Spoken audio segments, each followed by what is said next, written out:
KGF போயிருந்தோம். எங்க அத்தை வீட்டுக்கிட்ட செம்பருத்தி செடியில இருந்து ஒரு கிளைய உடைச்சிட்டு வந்துருங்க. நல்லா கொத்து கொத்தா பூக்கும் இல்லையா? அந்த செம்பருத்தி செடியோட கிளைய தான் உடைச்சிருக்கேன். இந்த மாதிரி நல்லா சீவிட்டு மண்ணுல வச்சோம்னா நல்லா வேர் புடிச்சு நல்லா வரும்னு சொல்லுவாங்க. பார்க்கலாம் நம்ம வச்சிருக்கோம். நல்லா வந்துச்சுன்னா நெக்ஸ்ட் வீடியோல உங்களுக்கு காட்டுறேன். எந்த செடிய வளர்க்கணும்னாலுமே அதுக்கு ஃபர்டிலைசர் தேவை. செடிகளுக்கு ஃபர்டிலைசர் குடுக்காமலேயே எல்லா செடியுமே நல்லா வளரணும், கொத்து கொத்தா பூ பூக்கணும்னு நினைக்கக்கூடாது. நிறைய ஃபர்டிலைசர்ஸ் இருக்குது. நமக்கு வீட்லேயே ஈஸியாக செய்கிற மாதிரியான ஃபர்டிலைசர்ஸ் தான் இது எல்லாமே.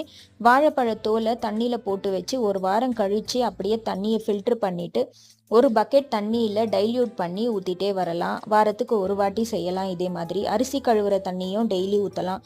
வெங்காயம் கழுவுற தண்ணியுமே டெய்லி ஊற்றிட்டு வரலாம். இந்த மாதிரி சின்ன சின்ன ஃபர்டிலைசர்ஸ் நம்ம வீட்லேயே செஞ்சு செடிங்களுக்கெல்லாம் ஊற்றினோன்னா நல்லாவே பூவும் பூக்கும், நல்லா செடி வளர்ந்தும் வரும்.